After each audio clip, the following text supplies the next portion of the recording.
ਸਤਿ ਸ਼੍ਰੀ ਅਕਾਲ ਜੀ, ਸਵਾਗਤ ਸਾਰਿਆਂ ਦਾ ਦੇਸ਼ ਪ੍ਰਦੇਸ਼ ਲਾਈਵ ਪ੍ਰੋਗਰਾਮ ਦੇ ਵਿੱਚ। ਮੈਂ ਤੁਹਾਡਾ ਆਪਣਾ ਦੋਸਤ ਅਮਨ ਹਾਜ਼ਰ ਹੈ ਜੀ ਫਿਰ ਪ੍ਰੋਗਰਾਮ ਲੈ ਕੇ, ਜਿਹਦੇ ਵਿੱਚ ਅੱਜ ਜਿਹੜੇ ਐਕਸਪਰਟ ਮੇਰੇ ਨਾਲ ਜੁੜੇ ਨੇ ਉਹਨੇ ਜੀ ਸੈਟਲਿੰਗ ਅਬਰੋਡ ਤੋਂ ਗੌਰਵ ਤਲਵਾਰ ਜੀ। ਪਹਿਲੇ ਸਵਾਗਤ ਕਰਦੀ ਉਹਨਾਂ ਦਾ। ਗੌਰਵ ਜੀ ਬਹੁਤ ਬਹੁਤ ਸਵਾਗਤ।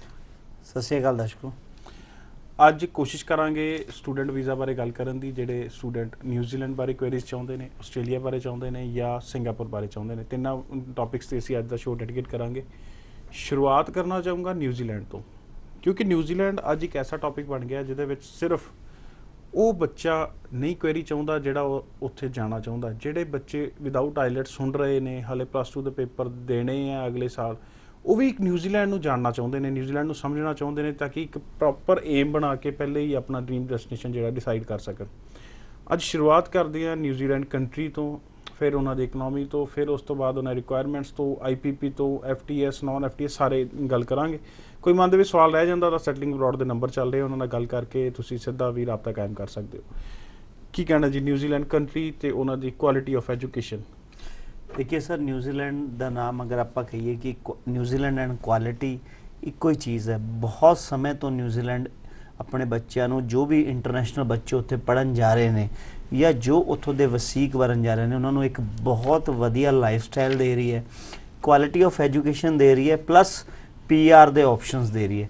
ਕਦੇ ਵੀ ਸਾਨੂੰ ਨਿਊਜ਼ੀਲੈਂਡ ਦੇ ਰੂਲਾਂ ਦੇ ਵਿੱਚ ਜਾਂ ਕਿਸੇ ਵੀ ਉਹਨਾਂ ਦੀ ਟਰਮਸ ਐਂਡ ਕੰਡੀਸ਼ਨਸ ਦੇ ਵਿੱਚ ਵਾਈਬ੍ਰੇਸ਼ਨ ਨਹੀਂ ਦੇਖੀ ਗਈ। ਔਰ ਸਭ ਤੋਂ ਵੱਡੀ ਗੱਲ ਕਿ ਸਟੂਡੈਂਟ ਸ਼ੁਰੂ ਤੋਂ ਹੀ ਨਿਊਜ਼ੀਲੈਂਡ ਦੇ ਵਿੱਚ ਜਾ ਰਿਹਾ। ਗ੍ਰੀਨ ਲਕਸ਼ਰ ਕੰਟਰੀ ਹੈ, ਜਿਸ ਕੰਟਰੀ ਦੇ ਵਿੱਚ ਲੈਸ ਦੈਨ 3% ਤੋਂ ਥੱਲੇ ਜਿਹੜਾ ਅਨਐਮਪਲੋਇਮੈਂਟ ਰੇਟ ਹੈ।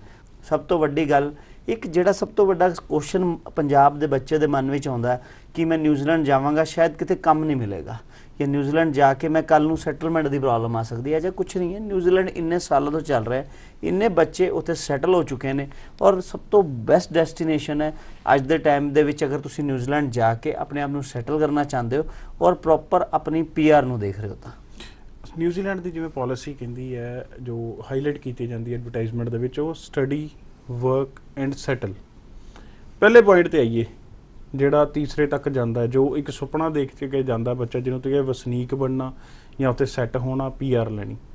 ਪਹਿਲਾ ਉਹਨਾਂ ਦਾ ਜਿਹੜਾ ਸਟੈਪ ਹੈ ਉਹ ਹੈ ਸਟੱਡੀ। ਸਟੱਡੀ ਬੱਚਾ ਤਾਂ ਕਰ ਪਾਏਗਾ ਜੇ ਉੱਥੇ ਦਾ ਵੀਜ਼ਾ ਮਿਲੇਗਾ। ਆਪਾਂ ਪਹਿਲੇ ਵੀਜ਼ੇ ਦੀ ਗੱਲ ਕਰਦੇ ਹਾਂ, ਫਿਰ ਸਟੱਡੀ ਵਰਕ 'ਤੇ ਜਾਵਾਂਗੇ। ਵੀਜ਼ਾ ਲੈਣ ਲਈ ਵਿਦਆਊਟ ਆਈਲੈਟਸ ਬਹੁਤ ਹਾਈਲਾਈਟ ਕੀਤਾ ਜਾ ਰਿਹਾ ਗੌਰਵ ਜੀ ਅੱਜ ਕੱਲ੍ਹ। ਵਿਦਆਊਟ ਆਈਲੈਟਸ ਅਪਲਾਈ ਜਿੰਨਾ ਹੋ ਰਿਹਾ, ਉਸ ਤੋਂ ਮੈਂ ਕਹੂੰਗਾ ਉਸੇ ਰੇਸ ਨਾਲ ਰਿਜੈਕਸ਼ਨ ਵੀ ਦੇਖਣ ਨੂੰ ਮਿਲੀਆਂ ਨੇ। ਕੀ ਕਾਰਨ ਰਹੇ ਨੇ ਰਿਜੈਕਸ਼ਨ ਦੇ? ਦੇਖੀਏ, ਵਿਦਆਊਟ ਆਈਲੈਟਸ ਦੇ ਵਿੱਚ ਜੋ ਉਹਦੇ ਬੈਕ ਦਾ ਸਟੇਜ ਜਾਂ ਉਹਦੇ ਪਿੱਛੇ ਦੇ ਜਿਹੜੇ ਪੁਆਇੰਟਸ ਨੇ ਉਹਨਾਂ ਨੂੰ ਜਾਣਨਾ ਜ਼ਰੂਰੀ ਹੈ। ਵਿਦਆਊਟ ਆਈਲੈਟਸ ਬੱਚੇ ਕੌਣ ਨੇ, ਵਿਦਆਊਟ ਆਈਲੈਟਸ ਕਿਉਂ ਦਿੱਤਾ ਜਾ ਰਿਹਾ ਹੈ? ਦੇਖिए, ਕੁਆਲੀਫਿਕੇਸ਼ਨਸ ਵਿਦਆਊਟ ਆਈਲੈਟਸ ਦਾ ਮਤਲਬ ਇਹ ਨਹੀਂ ਕਿ ਤੁਹਾਨੂੰ ਇੰਗਲਿਸ਼ ਦਾ ਕੁਛ ਵੀ ਨਹੀਂ ਪਤਾ ਜਾਂ ਤੁਸੀਂ ਪੜ੍ਹਾਈ ਤੋਂ ਬਹੁਤ ਦੂਰ ਹੋ, ਬਹੁਤ ਗੈਪ ਹੈ। ਵਿਦਆਊਟ ਆਈਲੈਟਸ ਦਾ ਮਤਲਬ ਹੈ ਕਿ ਤੁਸੀਂ ਇੰਗਲਿਸ਼ ਦੇ ਵਿੱਚ ਆਪਣਾ ਪੜ੍ਹੇ ਹੋ, ਪਰ ਇੱਕ ਤੁਸੀਂ ਟੈਸਟ ਓਨਲੀ ਨਹੀਂ ਕੀਤਾ। ਤੁਹਾਡੀ ਕੁਆਲਿਟੀ ਚੈੱਕ ਹੋਏਗੀ। ਜਾਂ ਤਾਂ ਤੁਹਾਨੂੰ ਵਿਦਆਊਟ ਆਈਲੈਟਸ ਬੱਚਾ ਜਦੋਂ ਆਫਰ ਲੈਟਰ ਲੈਂਦਾ ਹੈ, ਜਾਂ ਤਾਂ ਉਹਨੂੰ ਆਪਣੇ ਸਕੂਲ ਤੋਂ ਲਿਖਵਾ ਕੇ ਦੇਣਾ ਪਏਗਾ, ਜਾਂ ਫਿਰ ਇੱਕ ਇੰਗਲਿਸ਼ ਦਾ ਟੈਸਟ ਜੋ ਕੋਈ ਵੀ ਸਕੂਲ ਜਾਂ ਕਾਲਜ ਜਿਹੜਾ ਵੀ ਤੁਸੀਂ ਚੂਜ਼ ਕਰ ਰਹੇ ਹੋ, ਜੋ ਵੀ ਇੰਸਟੀਟਿਊਸ਼ਨ ਤੁਸੀਂ ਚੂਜ਼ ਕਰ ਰਹੇ ਹੋ, ਉਹ ਇੰਸਟੀਟਿਊਸ਼ਨਸ ਤੁਹਾਨੂੰ ਇੱਕ ਟੈਸਟ ਭੇਜਣਗੇ। ਉਹ ਟੈਸਟ ਤੁਹਾਨੂੰ ਦੇਣਾ ਪਏਗਾ। ਟੈਸਟ ਦੇਣ ਤੋਂ ਬਾਅਦ ਫਿਰ ਲਾਸਟ ਕਾਲਜ ਚੈੱਕ ਉਹ ਹਾਈ ਕਮਿਸ਼ਨ ਕਰੇਗਾ ਕਿ ਜੋ ਬੱਚਾ ਵਿਦਆਊਟ ਆਈਲੈਟਸ ਪੜ੍ਹਨ ਜਾ ਰਿਹਾ ਹੈ ਉਹ ਕੈਪੇਬਲ ਵੀ ਹੈ ਕਿ ਨਹੀਂ ਹੈਗਾ। ਇਹ ਪਹਿਲੇ ਜਾਣਨਾ ਜ਼ਰੂਰੀ ਨੇ ਚੀਜ਼ਾਂ, ਕਿਉਂਕਿ ਹਰ ਕੋਈ ਵਿਦਆਊਟ ਆਈਲੈਟਸ ਦੇਖਦੇ ਹੋਏ ਅਪਲਾਈ ਕਰਨਾ ਚਾਹ ਰਿਹਾ। ਸ਼ਾਇਦ ਵਿਦਆਊਟ ਆਈਲੈਟ ਨੂੰ ਸਮਝਿਆ ਜਾ ਰਿਹਾ ਵੀ ਜਿਹਨੂੰ ਅੰਗਰੇਜ਼ੀ ਨਹੀਂ ਆਉਂਦੀ, ਜੋ ਮਰਜ਼ੀ ਜਿਵੇਂ ਦਾ ਮਰਜ਼ੀ ਸਟੂਡੈਂਟ ਹੈ ਉਹ ਅਪਲਾਈ ਕਰ ਦੇਵੇ। ਜਾਂ ਜਦੋਂ ਐਡਵਰਟਾਈਜ਼ਮੈਂਟ ਦੇਖਦੇ ਹਾਂ, ਗੈਪ ਐਕਸੈਪਟਿਡ ਲੱਗਦਾ ਵੀ ਗੈਪ ਵਾਲੇ ਵੀ ਚਲੇ ਜਾਣਗੇ। ਕੀ ਮੰਨਣਾ ਹੈ, ਪ੍ਰੋਫਾਈਲ ਪੋਜ਼ਿਟਿਵ ਕਿਹੜੀ ਹੈ ਜਿਹਨੂੰ ਵੀਜ਼ਾ ਮਿਲੇਗਾ? ਦੇਖੀਏ, ਸਭ ਤੋਂ ਵੱਡੀ ਗੱਲ ਤਾਂ ਤੁਹਾਡੀ ਕਮਿਊਨੀਕੇਸ਼ਨ ਸਕਿੱਲ, ਬੋਲਣ ਦਾ ਤਰੀਕਾ ਇਹਦੇ ਵਿੱਚ ਵੀਜ਼ਾ ਲੈਣ ਦਾ ਕੀ ਹੈ। ਦੇਖੋ, ਕਿਸੇ ਵੀ ਕੰਟਰੀ ਦੇ ਸਟਰਕਚਰ, ਨਿਊਜ਼ੀਲੈਂਡ ਦੇ ਸਟਰਕਚਰ ਨੂੰ ਜੋ ਸਮਝਿਆ ਗਿਆ ਜਾਂ ਜੋ ਐਕਸਪੀਰੀਅੰਸ ਲਿੱਤਾ ਗਿਆ ਕਿ ਉਹ ਬੱਚੇ ਵੀਜ਼ਾ ਲੈਣ ਦੇ ਵਿੱਚ ਕਾਮਯਾਬ ਹੋਏ ਨੇ ਜੋ ਬੋਲਣ ਦੇ ਵਿੱਚ ਤੇਜ਼ ਸੀ, ਜਿਨ੍ਹਾਂ ਦਾ ਕਮਿਊਨੀਕੇਸ਼ਨ ਲੈਵਲ ਅੱਛਾ ਸੀ। ਰਿਟਨ ਤੇ ਰਾਈਟਿੰਗ ਜਾਂ ਲਿਸਨਿੰਗ ਦਾ ਬਹੁਤ ਜ਼ਿਆਦਾ ਰੋਲ ਨਹੀਂ ਹੈ ਇਹਦੇ ਵਿੱਚ। ਰੋਲ ਜਿਹੜਾ ਹੈਗਾ ਉਹ ਸਾਰਾ ਤੁਹਾਡੀ ਸਪੀਕਿੰਗ ਦਾ ਹੈ। ਸਪੀਕਿੰਗ ਤੁਹਾਡੀ, ਲਿਸਨਿੰਗ ਤੇ ਸਪੀਕਿੰਗ, ਸਮਝਣਾ ਤੇ ਬੋਲਣਾ, ਸਮਝਣਾ ਤੇ ਬੋਲਣਾ, ਇਹ ਦੋਨੋਂ ਚੀਜ਼ਾਂ ਦਾ ਬਹੁਤ ਵੱਡਾ ਰੋਲ ਹੈ। ਔਰ ਸਭ ਤੋਂ ਵੱਡੀ ਗੱਲ ਦੂਜੀ ਚੀਜ਼ ਇਹ ਹੈ ਕਿ ਤੁਸੀਂ ਆਪਣੇ ਪੁਰਾਣੇ ਬੈਕਗਰਾਊਂਡ ਵਿੱਚ ਕੀ ਕੀਤਾ ਹੈ, ਕਿਹੜੀ ਕੁਆਲੀਫਿਕੇਸ਼ਨ ਦੇ ਕੀਤੀ ਹੈ, ਕੁਆਲੀਫਿਕੇਸ਼ਨ ਤੋਂ ਬਾਅਦ ਤੁਹਾਨੂੰ ਲੈਵਲ ਕਿਹੜਾ ਮਿਲ ਰਿਹਾ ਵਿਦਆਊਟ ਆਈਲੈਟਸ। ਦੇਖੋ ਕੁਆਲੀਫਿਕੇਸ਼ਨ ਤੇ ਕਾਲਜ ਤੁਹਾਨੂੰ ਜਾਂ ਜੋ ਤੁਸੀਂ ਇੰਸਟੀਟਿਊਸ਼ਨ ਚੂਜ਼ ਕੀਤਾ ਤੁਹਾਨੂੰ ਕਿਸ ਲੈਵਲ ਦੀ ਸਟੱਡੀ ਆਫਰ ਕਰ ਰਿਹਾ, ਅਗਰ ਉਹ ਲੈਵਲ ਤੁਹਾਡਾ ਮੈਚ ਕਰ ਰਿਹਾ ਤੇ ਤੁਹਾਨੂੰ ਵੀਜ਼ਾ 101% ਮਿਲੇਗਾ। ਜਦੋਂ ਕਮਿਊਨੀਕੇਸ਼ਨ ਸਕਿੱਲਸ ਦੀ ਗੱਲ ਆਉਂਦੀ ਹੈ ਬਹੁਤ ਜ਼ਰੂਰੀ ਵੀ ਹੈ। ਇੱਕ ਮੰਨਿਆ ਇੱਥੋਂ ਚਲੋ ਵੀਜ਼ਾ ਲੱਗ ਗਿਆ, ਵੀਜ਼ਾ ਲੱਗ ਕੇ ਚਲੇ ਵੀ ਗਏ, ਪੜ੍ਹਨਾ ਤਾਂ ਫਿਰ ਅੰਗਰੇਜ਼ੀ 'ਚ ਪੈਣਾ, ਸਮਝਣਾ ਵੀ ਅੰਗਰੇਜ਼ੀ 'ਚ ਪੈਣਾ। ਜਦ ਤੱਕ ਪੜ੍ਹਾਈ ਪੂਰੀ ਨਹੀਂ ਹੁੰਦੀ ਉਹ ਪਹਿਲਾ ਜਿਹੜਾ ਪੁਆਇੰਟ ਹੈ PR ਤੱਕ ਦਾ ਸਟੱਡੀ ਉਹੀ ਪੂਰਾ ਨਹੀਂ ਹੋਣਾ ਤਾਂ PR ਤੱਕ ਦਾ ਸਫ਼ਰ ਕਿਵੇਂ ਤੈਅ ਹੋਏਗਾ। ਸੋ ਕਮਿਊਨੀਕੇਸ਼ਨ ਸਕਿੱਲਸ ਜੋ ਗੌਰਵ ਜੀ ਨੇ ਗੱਲ ਕੀਤੀ ਬਹੁਤ ਹੀ ਵਧੀਆ ਗੱਲ ਹੈ ਵੀ ਉਹ ਜ਼ਰੂਰੀ ਹੈ। ਕਮਿਊਨੀਕੇਸ਼ਨ ਸਕਿੱਲਸ ਜਿਹਨੂੰ ਇੰਗਲਿਸ਼ ਬੋਲਣੀ ਆਉਂਦੀ ਹੈ, ਸਮਝਣੀ ਆਉਂਦੀ ਹੈ, ਲਿਖਣੀ ਆਉਂਦੀ ਹੈ, ਉਹ ਉੱਥੇ ਜਾਵੇ ਤਾਂ ਸਮਝ ਆਉਂਦਾ ਵੀ ਉਹ ਚੰਗਾ ਫਿਊਚਰ ਬਣਾ ਸਕਦਾ। ਇਹਦੇ ਵਿੱਚ ਕਾਫੀ ਅਪਲਾਈ ਇੱਦਾਂ ਹੀ ਕੀਤੇ ਜਾ ਰਹੇ ਨੇ ਵੀ ਠੀਕ ਹੈ ਵਿਦਾਊਟ ਆਈਲੈਟਸ ਹੈ ਜੀ ਅਪਲਾਈ ਹੋ ਜਾਏਗਾ, ਅਪਲਾਈ ਕਰਨ ਨੂੰ ਤਾਂ ਕੋਈ ਮਨਾ ਨਹੀਂ, ਵੀਜ਼ਾ ਨਹੀਂ ਮਿਲਣਾ। ਬੱਚਾ ਅਵੇਅਰ ਜਦ ਤੱਕ ਨਹੀਂ ਹੁੰਦਾ ਗੌਰਵ ਜੀ ਉਦੋਂ ਤੱਕ ਇਹ ਚੀਜ਼ਾਂ ਹੁੰਦੀਆਂ ਰਹਿਣੀਆਂ। ਅੱਜ ਐਡਵਰਟਾਈਜ਼ਮੈਂਟ ਨੂੰ ਦੇਖਦੇ ਹੋਏ ਬੱਚਾ ਬਹੁਤ ਕਨਫਿਊਜ਼ ਹੋ ਰਿਹਾ, ਸ਼ਾਇਦ ਲੱਗਦਾ ਵੀ ਨਿਊਜ਼ੀਲੈਂਡ ਬਹੁਤ ਸੌਖਾ ਹੋ ਗਿਆ। ਕੀ ਮੰਨਣਾ, ਕੀ ਫਿਊਚਰ ਦੇਖਦੇ ਹੋ ਨਿਊਜ਼ੀਲੈਂਡ ਜਾਣ ਵਾਲੇ ਬੱਚੇ ਦਾ ਜਿਹੜਾ ਇੱਕ ਵਿਦਾਊਟ ਆਈਲੈਟਸ ਵਿਦਾਊਟ ਅੰਗਰੇਜ਼ੀ ਜਾ ਰਿਹਾ? ਦੇਖिए अमन जी, सब तो वड्डी गल ये है कि विदाउट अंग्रेजी का कोई बेस ही नहीं है। काम भी अंग्रेजी दे विच करना है, सुननी भी अंग्रेजी है उत्थे। हाँ, एटमोसफेयर का फर्क पेगा, एटमोसफेयर के अकॉर्डिंग असीं अपने आप नूं ढाल लांगे। दूजी सब तो वड्डी गल, फ्यूचर थोड़ा तां ब्राइट हो सकता है कि असीं थोड़ी एनालाइजेशन करिए, प्रॉपर देखिए कि तुसीं किहड़े कोर्स दे विच जा सकदे हो, थोड़ी फिजिकल ते मैंटल एबिलिटी की है, उस तो बाद ਅੰਬੈਸੀ ਨੂੰ ਕਿਸ ਗੱਲ ਤੇ ਅਸੀਂ ਸੈਟੀਸਫਾਈਡ ਕਰ ਸਕਦੇ ਹਾਂ ਕਿ ਕਿਉਂ ਅਸੀਂ ਇਸ ਬੱਚੇ ਨੂੰ ਨਿਊਜ਼ੀਲੈਂਡ ਵੀਜ਼ਾ ਲਈ ਕੈਪੇਬਲ ਮੰਨਦੇ ਹਾਂ। ਸਭ ਤੋਂ ਵੱਡੀ ਗੱਲ ਇਹ ਹੈ ਕਿ ਜੇ ਫਾਈਲ ਅਸੀਂ ਲਾ ਰਹੇ ਹਾਂ ਕਿ ਅਸੀਂ ਖੁਦ ਉਸ ਗੱਲ ਤੋਂ ਸੈਟੀਸਫਾਈਡ ਹਾਂ ਕਿ ਅਸੀਂ ਜਿੱਥੇ ਫਾਈਲ ਲਾ ਰਹੇ ਹਾਂ ਉਸ ਜਗ੍ਹਾ ਲਈ ਅਸੀਂ ਕੈਪੇਬਲ ਹਾਂ। ਦੂਜੀ ਵੱਡੀ ਗੱਲ, ਬੱਚੇ ਮੈਨੂੰ ਤਕਰੀਬਨ ਕੁਐਸਚਨਸ ਆ ਕੇ ਇਹੀ ਪੁੱਛਦੇ ਨੇ ਕਿ ਸਰ ਆਪਾਂ ਜਿਹੜਾ ਕੋਰਸ ਕਰ ਰਹੇ ਹਾਂ ਕਿ ਉਸ ਕੋਰਸ ਦੇ ਰਿਗਾਰਡਿੰਗ ਕੰਮ ਕਰਨਾ ਪਏਗਾ, ਤੇ ਉਹਨਾਂ ਨੂੰ ਜਵਾਬ ਹਮੇਸ਼ਾ ਹੀ ਹੁੰਦਾ ਹੈ ਕਿ ਹੁਣ ਤੁਸੀਂ ਇੰਜੀਨੀਅਰਿੰਗ ਦੀ ਡਿਗਰੀ ਕਰਕੇ ਵਕਾਲਤ ਨਹੀਂ ਕਰ ਸਕਦੇ, ਜੋ ਤੁਸੀਂ ਕੰਮ ਕੀਤਾ ਉਸ ਕੰਮ ਦੀ ਹੀ ਤੁਹਾਨੂੰ ਉਸ ਉਹਦੇ ਚ ਜਦੋਂ ਮਹਾਰਤ ਹਾਸਲ ਹੋਏਗੀ ਤਾਂ ਹੀ ਐਕਸਪਰਟਾਈਜ਼ ਜਿਹੜੇ ਅੱਗੇ ਕੰਮ ਆ ਸਕਦੀ ਹੈ, ਐਕਸਪਰਟਾਈਜ਼ ਕੰਮ ਆ ਸਕਦੀ ਹੈ। ਦੂਜੀ ਚੀਜ਼, ਉਸ ਤੋਂ ਬਾਅਦ ਤੁਹਾਡੀ ਜਿਹੜਾ ਜੋ ਇੱਕ ਗੈਪ ਦੀ ਗੱਲ ਕੀਤੀ, ਦੇਖੀਏ ਤੁਸੀਂ ਗ੍ਰੈਜੂਏਟ ਹੋ, ਤੁਹਾਡਾ ਗੈਪ ਹੈ ਜਾਂ ਤੁਸੀਂ ਵਰਕ ਐਕਸਪੀਰੀਅੰਸ ਹੈ, फिर तुसी किस तरह का कोर्स लैंदे हो, किस तरह की स्टडीज़ लै रहे हो, और लैवल 7 टू लैवल 8 किवें जा रहे हो, कॉपअप लै रहे हो, पेड ट्रेनिंग वाली स्टडीज़ लै रहे हो, ये सब कुछ मैच करेगी। क्योंकि तुसी एक ग्रैजुएशन करन तो बाद अगर तुसी उस तो बाद वर्क एक्सपीरियंस है, वर्क एक्सपीरियंस तो बाद तुसी ये सोच रहे हो कि असीं उस तो बाद प्योर अकैडमिक्स का कोई कोर्स लै लीए, तो किते ना किते एम्बेसीज भी या हाई कमीशन भी उस गल ते कन्फ्यूज हो जाता है कि एक बच्चा जो एक पढ़ के वर्क एक्सपीरियंस लैके जा रहा है और फिर दोबारा अकैडमिक्स जा रहा है, ਇਹੋ ਜਿਹਾ ਪੋਸੀਬਿਲਿਟੀ ਨਹੀਂ ਹੈ। ਉਹ ਰਿਜੈਕਸ਼ਨ ਦਾ ਕਾਰਨ ਬਣਦਾ, ਉਹ ਰਿਜੈਕਸ਼ਨ ਦਾ ਕਾਰਨ ਬਣਦਾ ਹੈ। ਬਹੁਤ ਵਧੀਆ ਗੱਲ ਹੈ ਵੀ ਜਿਹੜਾ ਕੋਰਸ ਹੈ ਉਹ ਰੈਲੇਵੈਂਟ ਨਾ ਹੋਵੇ ਜਾਂ ਅਕੋਰਡਿੰਗ ਟੂ ਯੂਰ ਸਟੱਡੀ ਜਾਂ ਅਕੋਰਡਿੰਗ ਟੂ ਮਾਰਕ ਨਾ ਹੋਵੇ ਤਾਂ ਉਹ ਰਿਜੈਕਸ਼ਨ ਦਾ ਕਾਰਨ ਬਣਦਾ। ਕਈ ਵਾਰੀ ਗ੍ਰੈਜੂਏਸ਼ਨ ਵਾਲੇ ਬੱਚੇ ਨੂੰ ਕੋਰਸ ਜਿਹੜਾ ਉਹ ਲੈਵਲ 5 ਦਾ ਦੇ ਦਿੱਤਾ ਜਾਂਦਾ ਜਿਹਨੇ ਗ੍ਰੈਜੂਏਸ਼ਨ ਕੀਤੀ ਹੋਈ ਹੈ। ਉਹ ਚੀਜ਼ਾਂ ਗਲਤ ਨੇ। ਜਦ ਤੱਕ ਇੱਕ ਰੈਲੇਵੈਂਸੀ ਪ੍ਰੋਪਰ ਨਹੀਂ ਜੁੜਦੀ ਤਾਂ ਤੱਕ ਵੀਜ਼ਾ ਨਹੀਂ ਮਿਲਦਾ। ਰੈਲੇਵੈਂਸੀ ਹੈ ਕਿ ਰੈਲੇਵੈਂਸੀ ਕਿਉਂ ਜ਼ਰੂਰੀ ਹੈ ਉਹ ਵੀ ਗੌਰਵ ਜੀ ਨੇ ਸਮਝਾਇਆ। ਜੋ ਸਟੱਡੀ ਕੀਤੀ ਉਹਦੇ ਵਿੱਚ ਜੇ ਕੰਮ ਕਰੋਗੇ, ਉਹਦੇ 'ਚ ਐਕਸਪਰਟਾਈਜ਼ ਹੋਵੋਗੇ, ਮਹਾਰਤ ਹਾਸਲ ਕਰੋਗੇ ਤਾਂ ਉਸ ਚੀਜ਼ ਦਾ ਅੱਗੇ ਜਾ ਕੇ ਫਾਇਦਾ ਮਿਲਦਾ, ਜੌਬ ਮਿਲਦੀ ਹੈ। ਜੌਬ ਤੋਂ ਬਾਅਦ ਤੁਸੀਂ ਜਿਹੜਾ PR ਤੱਕ ਰਸਤਾ ਤੈਅ ਕਰਦੇ ਹੋ। ਹੁਣ ਪਹਿਲ ਦੇਖੀਏ ਜਦੋਂ ਅਪਲਾਈ ਹੁੰਦਾ ਕੇਸ, ਇਹ ਤਾਂ ਹੋਈਆਂ ਫਾਰਮੈਲਿਟੀਜ਼ ਵੀ ਪ੍ਰੋਫਾਈਲ ਕੀ ਹੋਣੀ ਚਾਹੀਦੀ ਹੈ। ਹੁਣ ਕਰੀਏ SOP ਦੀ ਗੱਲ। SOP ਕਈ ਬੱਚੇ ਆਪ ਨਹੀਂ ਲਿਖਦੇ, ਬੱਚੇ ਪ੍ਰੈਫਰ ਕਰਦੇ ਨੇ ਵੀ ਜਿਹੜੇ ਏਜੰਟ ਕੰਸਲਟੈਂਟ ਤੋਂ ਫਾਈਲ ਲਵਾ ਰਹੇ ਨੇ ਉਹੀ SOP ਲਿਖ ਦੇਣ। ਉਸ ਚੀਜ਼ ਦਾ ਨੁਕਸਾਨ ਕੀ ਹੋ ਸਕਦਾ ਇਹ ਜਾਣਨ ਦੀ ਕੋਸ਼ਿਸ਼ ਕਰਦੇ। ਕੀ ਕਹਿਣਾ ਗੌਰਵ ਜੀ? ਦੇਖੀਏ ਸਭ ਤੋਂ ਵੱਡੀ ਗੱਲ, ਸਭ ਤੋਂ ਵੱਡਾ ਨੁਕਸਾਨ ਇਹ ਹੋ ਸਕਦਾ ਕਿ ਤੁਹਾਨੂੰ ਵੀਜ਼ਾ ਨਹੀਂ ਮਿਲੇਗਾ। ਕਿਉਂਕਿ ਅਸੀਂ ਬਹੁਤ ਵਾਰ ਇਸ ਮੰਚ ਤੇ ਬਹੁਤ ਵਾਰ ਕਹਿ ਚੁੱਕੇ ਹਾਂ ਕਿ ਤੁਹਾਡੀ ਲਿਖੀ ਗਈ SOP ਤੁਹਾਡੇ ਬੋਲੇ ਗਏ ਸ਼ਬਦਾਂ ਨਾਲ ਮੈਚ ਕਰਨੀ ਚਾਹੀਦੀ ਹੈ। ਜੋ ਕਮਿਊਨੀਕੇਸ਼ਨ ਲੈਵਲ ਤੁਸੀਂ ਲਿਖ ਰਹੇ ਹੋ ਉਹੀ ਲੈਵਲ ਦਾ ਕਮਿਊਨੀਕੇਸ਼ਨ ਲੈਵਲ ਤੁਹਾਡੇ ਵਰਡਸ ਦੇ ਵਿੱਚ ਹੋਣਾ ਚਾਹੀਦਾ ਹੈ। ਸਭ ਤੋਂ ਵੱਡੀ ਗੱਲ, ਅੱਜ ਨਿਊਜ਼ੀਲੈਂਡ ਤੇ ਵਾਈਬ੍ਰੇਸ਼ਨਸ ਕੀ ਨੇ, ਹਡਲਸ ਕੀ ਆ ਰਹੀਆਂ ਨੇ। ਬੱਚੇ ਸਿਰਫ ਇਹ ਦੇਖ ਰਹੇ ਨੇ ਨਹੀਂ ਸਰ ਮੈਨੂੰ ਜਿਹੜਾ ਏਜੰਟ ਦੇ ਰਿਹਾ ਉਹ $14,000 ਫੀਸ ਦੇ ਰਿਹਾ, ਮੈਂ 18,000 ਵਾਲਾ ਕੋਰਸ ਕਿਉਂ ਕਰਾਂ, ਮੈਨੂੰ ਉੱਥੇ 1 ਸਾਲ ਦਾ ਕੋਰਸ ਮਿਲ ਰਿਹਾ ਗ੍ਰੈਜੂਏਸ਼ਨ ਤੋਂ ਬਾਅਦ ਮੈਂ 1.5 ਸਾਲ ਦਾ ਕਿਉਂ ਕਰਾਂ। ਪਰ ਇਹ ਸਾਰੀ ਚੀਜ਼ਾਂ ਇਮੈਟੀਰੀਅਲ ਮੈਟਰ ਹੋ ਜਾਣਗੀਆਂ ਜਦੋਂ ਅੰਬੈਸੀ ਰਿਜੈਕਸ਼ਨ ਲਾ ਕੇ ਭੇਜ ਦੇਗੀ। ਦੇਖੀਏ ਇੱਕ ਜ਼ਰੂਰੀ ਚੀਜ਼ ਹੈ ਕਿ ਅਸੀਂ ਜਿੱਥੇ ਅਪਲਾਈ ਕਰ ਰਹੇ ਹਾਂ ਜਿਸ ਕੋਰਸ ਵਾਸਤੇ, ਮੈਂ ਇਹ ਨਹੀਂ ਕਹਿ ਰਿਹਾ ਕਿ ਮਹਿੰਗਾ ਕੋਰਸ ਵੀਜ਼ਾ ਦਿਵਾਉਂਦਾ ਹੈ ਜਾਂ ਘੱਟ ਫੀਸ ਵਾਲਾ ਕੋਰਸ ਜਾਂ ਘੱਟ ਲੈਵਲ ਦਾ ਕੋਰਸ ਤੁਹਾਨੂੰ ਵੀਜ਼ਾ ਨਹੀਂ ਦਿਵਾਉਂਦਾ। ਵੀਜ਼ਾ ਸਾਰੀ ਚੀਜ਼ਾਂ ਦਾ ਇੱਕ ਮਿਕਸਚਰ ਹੈ, ਇੱਕ ਲੈਵਲ ਵਾਈਜ਼ ਹੈ। ਕਿਉਂਕਿ ਫਸਟ ਫਲੋਰ ਤੋਂ ਸੈਕਿੰਡ ਤੋਂ ਥਰਡ ਤੋਂ ਫੋਰਥ ਜਾਣ ਲਈ ਸੀਕੁਐਂਸ ਵਾਈਜ਼ ਚੱਲਣਾ ਪਏਗਾ।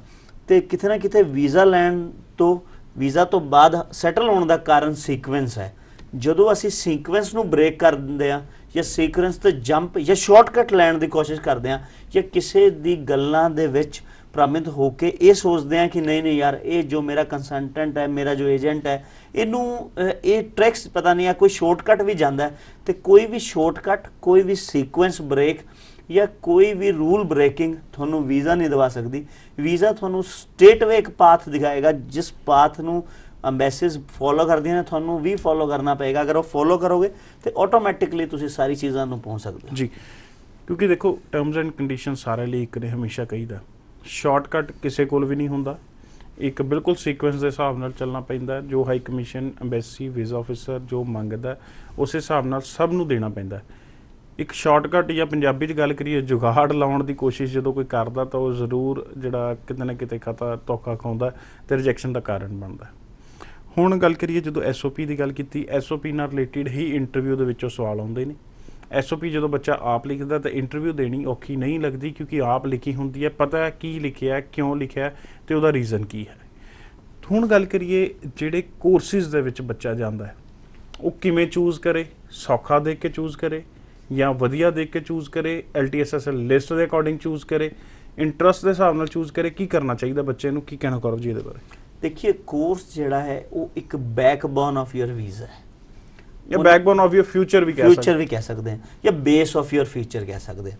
ਉਹਦੇ ਵਿੱਚ ਕੀ ਅਸੀਂ ਦੇਖਣਾ ਹੈ ਕਿ ਮੈਂ ਇੱਥੇ ਕੀ ਪੜ੍ਹ ਚੁੱਕਿਆ, ਮੈਂ ਜਿਸ ਸਟਰੀਮ ਦਾ ਬੱਚਾ ਉਸ ਸਟਰੀਮ ਦੇ ਵਿੱਚ ਮੇਰੇ ਮਾਰਕਸ ਕਿਸ ਸਬਜੈਕਟ ਦੇ ਵਿੱਚ ਜ਼ਿਆਦਾ ਸੀ, ਔਰ ਮੈਂ ਜੋ ਅੱਗੇ ਸਟੱਡੀ ਚੂਜ਼ ਕਰ ਰਿਹਾ ਕਿ ਉਸ ਇੰਸਟੀਟਿਊਸ਼ਨਸ ਦੇ ਵਿੱਚ ਉਸ ਕੋਰਸ ਕੰਟੈਂਟਸ ਦੇ ਵਿੱਚ ਮੇਰੇ ਪੜ੍ਹੇ ਹੋਏ ਔਰ ਜਾਂ ਮੇਰੇ ਤੋਂ ਸਭ ਤੋਂ ਜ਼ਿਆਦਾ ਮਾਰਕਸ ਜਿਸ ਦੇ ਵਿੱਚ ਆਏ ਸੀ ਉਹਨਾਂ ਦਾ ਕਿੰਨਾ ਜ਼ਿਆਦਾ ਮਿਕਸਚਰ ਹੈ। ਦੂਜੀ ਸਭ ਤੋਂ ਵੱਡੀ ਗੱਲ, ਤੁਸੀਂ ਜਿਹੜਾ ਇੰਸਟੀਟਿਊਸ਼ਨ ਚੂਜ਼ ਕੀਤਾ ਆਪਣੀ ਪੜ੍ਹਾਈ ਲਈ ਉਹ ਇੰਸਟੀਟਿਊਸ਼ਨਸ ਕਿੰਨਾ ਵਧੀਆ ਹੈ। ਦੇਖੋ ਇੱਕ ਚੀਜ਼ ਦੇਖਣ ਨੂੰ ਮਿਲ ਰਹੀ ਹੈ, ਆਫਰ ਲੈਟਰਸ ਨਿਊਜ਼ੀਲੈਂਡ ਦੇ ਵਿੱਚ ਵੀ अच्छे इंस्टीट्यूशनस ਦੇ ਵਿੱਚ ਟਾਈਮ ਲੱਗ ਰਿਹਾ, ਇਨਟੇਕ ਦੂਰ ਨੇ। ਅਗਰ ਤੁਸੀਂ ਕੁਝ ਗਵਰਨਮੈਂਟਸ ਪੋਲੀਟੈਕਨਿਕਸ ਦੀ ਗੱਲ ਕਰੋ ਤੇ ਉੱਥੇ ਜੋ ਇਨਟੇਕਸ ਨੇ ਉਹ ਸ਼ਾਇਦ ਹੁਣ ਜਨਵਰੀ ਫਰਵਰੀ ਦੇ ਮਿਲ ਰਹੇ ਨੇ, ਪਰ ਬੱਚੇ ਹਰੀ ਅਪ ਕਰ ਰਹੇ ਨੇ, ਨਹੀਂ ਜੀ ਮੈਨੂੰ ਤਾਂ ਅਗਲੇ ਮਹੀਨੇ ਦਾ ਇਨਟੇਕ ਮਿਲ ਰਿਹਾ, ਮੈਨੂੰ 2 ਦਿਨਾਂ ਦੇ ਵਿੱਚ ਆਫਰ ਲੈਟਰ ਮਿਲ ਰਹੀ ਹੈ, ਮੈਨੂੰ 1 ਦਿਨਾਂ ਵਿੱਚ। ਪਰ ਉਹ ਲੈਵਲ ਆਫ ਕੋਰਸ ਵਾਰ-ਵਾਰ ਕਿਹਾ ਜਾਂਦਾ ਹੈ, ਉਹ ਲੈਵਲ ਆਫ ਸਟੱਡੀ ਤੁਹਾਨੂੰ ਵੀਜ਼ਾ ਨਹੀਂ ਦਵਾ ਸਕਦੀ ਔਰ ਤੁਹਾਡੀ ਰਿਜੈਕਸ਼ਨ ਹੋ ਜਾਏਗੀ। ਔਰ ਇੰਟਰਵਿਊ ਬੇਸ ਰਿਜੈਕਸ਼ਨ ਦਾ ਕੋਈ ਤੋੜ ਨਹੀਂ ਹੈ। ਇਫ ਤੁਸੀਂ ਇੱਕ ਵਾਰ ਇੰਟਰਵਿਊ ਦੇ ਕੇ ਰਿਜੈਕਸ਼ਨ ਲੈ ਲਈ ਨਿਊਜ਼ੀਲੈਂਡ ਦੇ ਵਿੱਚ, ਉਸ ਤੋਂ ਬਾਅਦ ਤੁਹਾਡੇ ਕੋਲ ਸੈਕਿੰਡ ਕੋਈ ਚਾਂਸ ਨਹੀਂ ਹੈ ਕਿ ਤੁਸੀਂ ਰੀਅਪਲਾਈ ਕਰ ਦਿਓ, ਰੀਅਪੀਲ ਕਰ ਦਿਓ ਜਾਂ ਕੋਈ ਵੀ ਅਮੈਂਡਮੈਂਟ ਕਰਕੇ ਆਪਣਾ ਵੀਜ਼ਾ ਲੈ ਲਓ। ਇਹ ਬਿਲਕੁਲ ਟੈਕਨੀਕਲ ਪੁਆਇੰਟਸ ਨੇ ਜਿਹੜੇ ਸਮਝਣ ਵਾਲੇ ਨੇ। ਆਪਣੇ ਲੈਵਲ ਵਾਈਜ਼ ਕੋਰਸਿਸ ਦੇਖੋ, ਇਨਟੇਕ ਵਾਈਜ਼ ਕੋਰਸ ਦੇਖੋ, ਚੰਗੇ ਕਾਲਜ ਦੇ ਵਿੱਚ ਕੋਰਸ ਚੁਣੋ ਤਾਂ ਕਿ ਫਿਊਚਰ ਵਧੀਆ ਹੋ ਸਕੇ, ਬਜਾਏ ਕਿ ਇੱਕ ਜਲਦੀ ਦੇ ਵਿੱਚ ਗਲਤ ਲੈਵਲ, ਗਲਤ ਰੈਲੇਵੈਂਸੀ, ਗਲਤ ਕਾਲਜ ਦੇ ਵਿੱਚ ਕੋਰਸ ਚੂਜ਼ ਕੀਤਾ ਜਾਵੇ, ਉਸ ਚੀਜ਼ ਦਾ ਨੁਕਸਾਨ ਹੋ ਸਕਦਾ। ਗੁਰੂ ਜੀ ਜਿਵੇਂ ਸਕਿਲਡ ਕੋਰਸਿਸ ਨੇ ਕਾਫੀ ਨਿਊਜ਼ੀਲੈਂਡ ਦੇ ਵਿੱਚ, ਫਾਰਮਿੰਗ ਨਾਲ ਰਿਲੇਟਿਡ, ਐਗਰੀਕਲਚਰ ਨਾਲ ਰਿਲੇਟਿਡ, ਹੋਰ ਕਾਫੀ ਸਕਿਲਡ ਨੇ, ਕੀ ਫਾਇਦਾ ਬੱਚਿਆਂ ਨੂੰ? ਦੇਖੋ ਸਰ, ਸਾਡਾ ਜਿਹੜਾ ਪੰਜਾਬੀ ਬੱਚਾ ਜਾਂ ਜੋ ਇੱਕ ਯੂਥ ਬਾਹਰ ਜਾ ਰਿਹਾ ਉਹ ਇੱਕ ਮਿਡਲ ਐਜੂਕੇਸ਼ਨ ਦਾ ਮਾਲਿਕ ਹੈ। ਇੱਕ ਬਹੁਤ 80% ਬੱਚਾ 50 to 80% ਦੇ ਵਿੱਚ ਦਾ ਬੱਚਾ ਹੈ। ਦੇਖੋ ਟੈਕਨੀਕਲ ਕੋਰਸਿਸ, ਸੈਮੀ ਟੈਕਨੀਕਲਸ ਜਿਹਨੂੰ ਆਪਾਂ ਕਹਿ ਸਕਦੇ ਹਾਂ, ਜਿਹੜੇ ਤੁਸੀਂ ਕਹਿ ਰਹੇ ਹੋ ਜੀ ਸਾਰੇ ਸੈਮੀ ਟੈਕਨੀਕਲ ਕੋਰਸਿਸ ਨੇ ਜੋ ਅਕੈਡਮਿਕਸ ਪਲੱਸ ਪ੍ਰੋਫੈਸ਼ਨਲ ਟ੍ਰੇਨਿੰਗ ਦੇ ਨਾਲ ਮਿਕਸਚਰ ਨੇ। ਪ੍ਰੈਕਟੀਕਲੀ ਜ਼ਿਆਦਾ ਪ੍ਰੈਕਟੀਕਲ ਜ਼ਿਆਦਾ ਹੈ। ਔਰ ਸਭ ਤੋਂ ਵੱਡੀ ਗੱਲ ਕੀ ਹੈ ਕਿ ਅਸੀਂ ਪ੍ਰੈਕਟੀਕਲ ਨੂੰ ਸਮਝਣ ਦੇ ਵਿੱਚ ਸ਼ੁਰੂ ਤੋਂ ਤੇਜ਼ ਰਹੇ ਹਾਂ। ਇੱਥੇ ਵੀ ਅਸੀਂ ਪ੍ਰੈਕਟੀਕਲ ਨੌਲੇਜ ਵਿੱਚ ਜ਼ਿਆਦਾ ਮਾਹਿਰ ਰਹਿੰਦੇ ਹਾਂ। ਇਹਨਾਂ ਦਾ ਬੈਨੀਫਿਟ ਇਹ ਹੈ ਕਿ ਕੱਲ੍ਹ ਨੂੰ ਇਨ ਕੋਰਸਿਸ ਦੇ ਅਕੋਰਡਿੰਗ ਸਾਨੂੰ ਜੋ ਲੈਵਲ ਦੀ ਜੌਬ ਚਾਹੀਦੀ ਉਹ ਜੌਬ ਮਿਲ ਜਾਂਦੀ ਹੈ। ਦੂਜੀ ਸਭ ਤੋਂ ਵੱਡੀ ਗੱਲ, ਇਸ ਕੋਰਸਿਸ ਦੇ ਵਿੱਚ ਸਾਡਾ ਇੰਟਰਸਟ ਬਣਿਆ ਹੁੰਦਾ ਹੈ, ਕਿਉਂਕਿ ਅਸੀਂ ਅਗਰ ਪੜ੍ਹਨ ਜਾ ਰਹੇ ਹਾਂ ਤਾਂ ਉੱਥੇ ਕਿਤੇ ਨਾ ਕਿਤੇ ਇੰਟਰਸਟ ਵੀ ਹੋਣਾ ਚਾਹੀਦਾ ਉਸ ਫੀਲਡ ਦੇ ਵਿੱਚ। ਜੇ ਉਸ ਫੀਲਡ ਦੇ ਵਿੱਚ ਇੰਟਰਸਟ ਨਹੀਂ ਹੋਏਗਾ ਤਾਂ ਵੀ ਸਾਡਾ ਅੱਗੇ ਫਿਊਚਰ ਬ੍ਰਾਈਟ ਨਹੀਂ ਹੋ ਸਕਦਾ।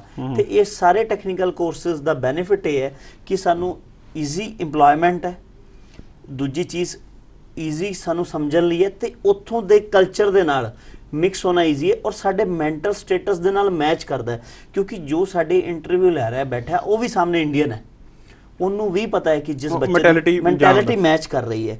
ਤੇ ਇੱਕ ਗੱਲ ਇਹ ਹੈ ਨਾ ਸਰ, ਲਾਈਕ ਇੱਕ ਬੰਦਾ ਜੋ ਸੀਕੁਐਂਸ ਵਾਈਜ਼ ਇੰਟਰਵਿਊ ਲੈ ਰਿਹਾ ਹੈ, या असी कह रहे हैं कि साढ़े इंटरव्यू, अगर मेरे सामने मैं पहला इंटरव्यू लेता और वो इंटरव्यू किसी 7 बैंड वाले बच्चे का है, तो मेरा माइंड सैट उत्थे ही सैट हो जाना है कि मैनू इस तरह की इंटरव्यू लेनी है। ये सामने वाले पर भी डिपेंड करता है। तो जे असी कोर्सेज उस तरह के चूज़ कर रहे हैं और कम्यूनीकेशन भी साडा उस मीडियम है, तो सानू उस तरह की चीज़ां चूज़ करनी चाहिए, या टैक्नीकल कोर्सेज उस तरह से चूज़ करना चाहिए कि जिहड़ा साडा इंटरव्यू लै रहा है उस बंदे दा माइंड सैट ये होवे कि ये जिस बंदे की मैं इंटरव्यू ले रहा या जो SOP मैं पढ़ रहा वो कोर्स कंटेंट्स, ये बंदा उत्थे जाके इस लायक है, उस कंट्री नू इस बंदे का ये फ़ायदा है। क्योंकि सामने वाला बंदा ये देख रहा है कि जिस बंदे नू मैं वीज़ा देना जा रहा वो मेरी कंट्री लिए कितना क बेनीफिशियल है, वो मेरी कंट्री लिए वर्कर जा रहा है, वो मेरी कंट्री लिए रिसर्चर जा रहा है, या वाइट कॉलर जॉब वाला एक बंदा जा रहा है। जी बिल्कुल। सो ये ਜਿਹੜੀਆਂ ਚੀਜ਼ਾਂ ਨੇ ਵੀਜ਼ਾ ਲੈਣ ਲਈ ਜ਼ਰੂਰੀ ਨੇ। ਹੁਣ ਗੱਲ ਕਰੀਏ ਜਾ ਕੇ ਬੱਚੇ ਜਦੋਂ ਵੀਜ਼ਾ ਮਿਲ ਜਾਂਦਾ, ਵੀਜ਼ਾ ਮਿਲ ਕੇ ਚਲੇ ਗਏ, ਪਹੁੰਚ ਗਏ, ਕਾਲਜ ਨਹੀਂ ਜਾਂਦੇ, ਖੇਤਾਂ ਕੀਵੀ ਵੱਲ ਨੂੰ ਹੋ ਗਏ ਜਾਂ ਹੋਰ ਜੌਬਸ ਵੱਲ ਨੂੰ ਹੋ ਗਏ, ਪੜ੍ਹਾਈ ਜਿਹੜੇ ਤੌਰ ਤੇ ਵੀਜ਼ਾ ਮਿਲਿਆ ਸੀ ਜਿਹਦੇ ਕਰਕੇ ਪੈਸੇ ਲਾਏ ਸੀ ਉਹਨੂੰ ਇਗਨੋਰ ਕਰਨਾ ਸ਼ੁਰੂ ਕਰ ਦਿੰਦੇ ਆ। ਉਹਨਾਂ ਬੱਚਿਆਂ ਲਈ ਕੀ ਕਹਿਣਾ? ਦੇਖੋ ਅਮਨ ਜੀ, ਸਭ ਤੋਂ ਵੱਡੀ ਗੱਲ ਕਿ ਅਸੀਂ ਲਾਈਟਿੰਗ ਨੂੰ ਦੇਖ ਕੇ ਕਦੇ ਵੀ ਡਾਰਕਨੈਸ ਨੂੰ ਇਗਨੋਰ ਨਹੀਂ ਕਰ ਸਕਦੇ।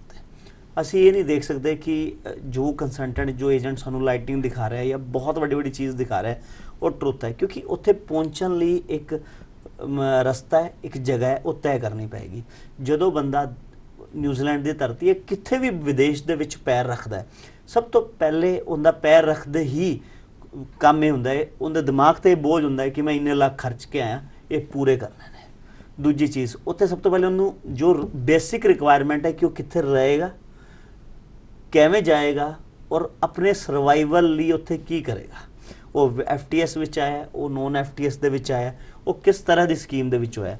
ਸਭ ਤੋਂ ਵੱਡੀ ਗੱਲ ਇਹ ਦੇਖਣੀ ਹੈ ਕਿ ਤੁਸੀਂ ਕਿੰਨੀ ਕੁ ਆਰਥਿਕ क्षमता ਹੈ ਤੁਹਾਡੇ ਦੇ ਵਿੱਚ, ਤੁਸੀਂ ਉੱਥੇ ਜਾ ਕੇ ਕਿੰਨਾ ਟਾਈਮ ਪੜ੍ਹਾਈ ਕਰਕੇ ਉਸ ਤੋਂ ਬਾਅਦ ਕਿਵੇਂ ਸਰਵਾਈਵਲ ਕਰ ਸਕਦੇ ਹੋ। ਕਿਉਂਕਿ ਜੇ ਅਸੀਂ ਸਾਰੀ ਗਾਈਡੈਂਸ ਇੱਥੋਂ ਲੈ ਕੇ ਜਾਵਾਂਗੇ, ਸਾਡਾ ਮਾਈਂਡ ਸੈਟ ਇੱਥੋਂ ਕਲੀਅਰ ਹੋਏਗਾ ਕਿ ਮੈਂ ਉੱਥੇ ਉਤਰਨਾ 2 ਤੋਂ 3 ਮਹੀਨੇ 4 ਮਹੀਨੇ ਮੈਂ ਸਿਰਫ ਆਪਣੀ ਪੜ੍ਹਾਈ 'ਤੇ ਧਿਆਨ ਦੇਣਾ। ਪੜ੍ਹਾਈ ਦੀ ਪਕੜ ਬਣਨ ਤੋਂ ਬਾਅਦ ਮੈਂ ਸੈਕਿੰਡ ਕੰਮ ਹੁਣ ਇਹ ਦੇਖਣਾ ਹੈ ਕਿ ਮੈਂ ਹੁਣ ਕੰਮ ਕਿੱਥੇ ਕਰਾਂ, ਨਾ ਕਿ ਪਹਿਲਾ ਸਵਾਲ ਸਾਡੇ ਮਨ ਵਿੱਚ ਜਾਂ ਕੰਸਲਟੈਂਟ ਸਾਨੂੰ ਇਹ ਭਰਦੇ ਜਾਂ ਤੂੰ ਪਹੁੰਚ ਜਾ, ਪਹੁੰਚਣ ਤੋਂ ਬਾਅਦ ਮੈਂ ਤੈਨੂੰ ਉੱਥੇ ਕੰਮ ਲਵਾ ਦੂੰਗਾ। ਇਹ ਵੀ ਕਮਿਟਮੈਂਟਸ ਤੇ ਬੱਚੇ ਆਪਣਾ ਕੇਸ ਕਿਸੇ ਨੂੰ ਫੜਾ ਜਾਂਦੇ ਨੇ। ਇਹ ਵੀ ਮਿਸਗਾਈਡੈਂਸ ਹੈ, ਕਿਉਂਕਿ ਇੱਥੇ ਬੈਠਾ ਹੋਇਆ ਬੰਦਾ ਉੱਥੇ ਬੈਠੇ ਹੋਏ ਬੰਦੇ ਨਾਲ ਕਿਵੇਂ ਕਰ ਸਕਦਾ, ਔਰ ਉਹਦੇ ਕੋਲ ਨਾ ਟਾਈਮ ਵੀ ਨਹੀਂ ਹੈ, ਕਿਉਂਕਿ ਤੁਹਾਡਾ ਵੀਜ਼ਾ ਲੱਗ ਗਿਆ, ਕਿਤੇ ਨਾ ਕਿਤੇ ਤੁਹਾਡੇ ਤੇ ਕੰਸਲਟੈਂਟ ਦਾ ਧਿਆਨ ਵੀ ਖਤਮ ਹੋ ਗਿਆ। ਬਿਲਕੁਲ, ਬਹੁਤ ਸੋਹਣੀ ਗੱਲ ਕੀਤੀ ਹੈ ਗੌਰਵ ਨੇ ਵੀ ਜੇ ਪਾਕਟ ਅਲਾਉ ਨਹੀਂ ਕਰਦੀ, ਕਿਸੇ ਤੋਂ ਕਰਜ਼ਾ ਲੈ ਕੇ ਇੱਕ ਦਿਮਾਗ ਤੇ ਬੋਝ ਰੱਖ ਕੇ ਬੱਚੇ ਨੂੰ ਨਹੀਂ ਜਾਣਾ ਚਾਹੀਦਾ। ਕਿਉਂਕਿ ਐਸੇ ਬੱਚੇ ਜਦੋਂ ਵਿਜ਼ਿਟ ਕਰਦੇ ਨੇ, ਕੰਟਰੀ ਪਹੁੰਚਦੇ ਨੇ, ਤਾਂ ਪਹਿਲਾਂ ਉਹਨਾਂ ਦੇ ਮਨ ਤੇ ਇਹੀ ਬੋਝ ਹੁੰਦਾ ਵੀ ਜਿਹੜਾ ਲੱਖ ਰੁਪਈਆ ਕਰਜ਼ਾ ਫੜਿਆ ਜਾਂ ਖਰਚ ਕੇ ਆਇਆ ਮੈਂ ਕਿਸੇ ਤੋਂ ਲੈ ਕੇ ਉਹ ਵਾਪਸ ਕਰਨਾ। ਉਹਦੇ ਪਿੱਛੇ ਉਹ ਪੜ੍ਹਾਈ ਵੱਲ ਗੌਰ ਨਹੀਂ ਕਰਦੇ, ਸਟੱਡੀ ਨੂੰ ਛੱਡਦੇ ਨੇ ਤੇ ਕੰਮ ਵੱਲ ਨੂੰ ਹੋ ਜਾਂਦੇ ਨੇ, ਜਿਸ ਦਾ ਖਾਮਿਆਜ਼ਾ ਉਹਨਾਂ ਨੂੰ ਭੁਗਤਣਾ ਪੈਂਦਾ। ਸਟੱਡੀ 'ਚੋਂ ਪਾਸ ਨਹੀਂ ਹੁੰਦੇ, ਅੱਗੇ ਵਰਕ ਪਰਮਿਸ਼ਨ ਨਹੀਂ ਮਿਲਦੀ ਤੇ ਅੱਗੇ PR ਤੱਕ ਦਾ ਰਸਤਾ ਤੈਅ ਨਹੀਂ ਹੋ ਪਾਏਗਾ। ਸੋ ਪਹਿਲਾਂ ਸਟੱਡੀ ਜ਼ਰੂਰੀ ਹੈ। ਜੇ ਸਟੱਡੀ ਵੀਜ਼ਾ 'ਤੇ ਤੁਸੀਂ ਜਾ ਰਹੇ ਹੋ ਤਾਂ ਸਟੱਡੀ ਕਰਨੀ ਪਏਗੀ, ਉਹ ਤੁਹਾਡੀ ਡਿਊਟੀ, ਫਰਜ਼ ਬਣਦਾ। ਜਦੋਂ ਅਸੀਂ ਨਿਊਜ਼ੀਲੈਂਡ ਜਾਣ ਵਾਲੇ ਬੱਚੇ ਲਈ ਦੇਖਦੇ ਹਾਂ ਵੀ ਇੱਕ ਸਟੱਡੀ ਕਰਨ ਗਿਆ, ਬਟ ਸਟੱਡੀ ਦੇ ਨਾਲ ਨਾਲ ਵਰਕ ਉਹਨੇ ਰੈਲੇਵੈਂਟ ਚੁਣਨਾ ਜਾਂ ਔਡ ਜੌਬ ਵੀ ਕਰ ਸਕਦਾ। ਨਹੀਂ, ਦੇਖੋ ਜੋ ਬੱਚਾ ਸਟੱਡੀ ਕਰਨ ਚੁਣਿਆ, ਜੇ ਪਹਿਲੇ ਦਿਨ ਦੇਖੋ ਆਦਮੀ ਉਹ ਕੰਮ ਨਹੀਂ ਕਰਦਾ ਜੋ ਨਹੀਂ ਕਰਨਾ ਚਾਹੁੰਦਾ। ਸਾਨੂੰ ਵੀ ਪਤਾ ਕਿ ਸਾਡੀ ਕੈਪੇਬਿਲਿਟੀ ਕੀ ਹੈ। ਹੁਣ ਕੋਈ ਮੀਡੀਓਕਰ ਜਾਂ ਕੋਈ ਏਜੰਟ ਕਿਸੇ, ਅੱਜ ਇੱਕ ਬੱਚਾ ਮੇਰੇ ਕੋਲ ਆਫ ਦਾ ਟੈਕ ਮੇਰੇ ਆਫਿਸ ਦੇ ਵਿੱਚ ਆਇਆ ਤੇ ਮੈਨੂੰ ਕਹਿ ਰਿਹਾ ਜੀ ਮੈਨੂੰ ਕੋਈ ਬੰਦਾ XYZ ਕਹਿ ਰਿਹਾ ਕਿ ਜੀ ਉੱਥੇ ਜਾ ਕੇ ਤੁਹਾਨੂੰ ਇਸ ਲੈਵਲ ਦਾ ਜੌਬ ਮਿਲ ਜਾਏਗੀ, ਇਹ ਲਵਾ ਦਾਂਗੇ। ਮੈਂ ਉਹਨੂੰ ਕਿਹਾ ਕਿ ਇਹ ਸਾਡੀ ਆਪਣੀ ਵੀ ਕੈਪੇਬਿਲਿਟੀ ਹੈ ਕਿ ਅਸੀਂ ਇਹ ਸੋਚੀਏ ਕਿ ਅਗਰ ਕੋਈ ਬੰਦਾ ਸਾਨੂੰ ਇਹ ਕਹਿ ਰਿਹਾ ਕਿ ਸ਼ਾਮ ਨੂੰ ਤੈਨੂੰ CM ਆਫ ਪੰਜਾਬ ਬੁਲਾ ਰਹੇ ਨੇ ਮਿਲਣ ਵਾਸਤੇ, ਤਾਂ ਕੀ ਉਹ ਰੈਲੇਵੈਂਸ ਹੈ? ਹੋ ਸਕਦਾ, ਉਹ ਨਹੀਂ ਹੋ ਸਕਦਾ। ਸਾਡੇ ਵਿੱਚ ਸਕਿਲਡ ਕੀ ਹੈ ਇਹ ਸਾਨੂੰ ਵੀ ਪਤਾ ਹੈ। ਸਾਨੂੰ ਆਪਣੇ ਆਪ ਦੇ ਅੰਦਰ ਦੇਖਣਾ ਚਾਹੀਦਾ ਹੈ। ਅਸੀਂ ਮਿਸ ਕਮਿਟਮੈਂਟ ਦਾ ਸ਼ਿਕਾਰ ਉਦੋਂ ਬਣਦੇ ਹਾਂ ਜਦੋਂ ਅਸੀਂ ਸਾਰੀ ਚੀਜ਼ ਦੇਖਦੇ ਹੋਏ ਵੀ ਅੱਖਾਂ ਬੰਦ ਕਰ ਲੈਂਦੇ ਹਾਂ।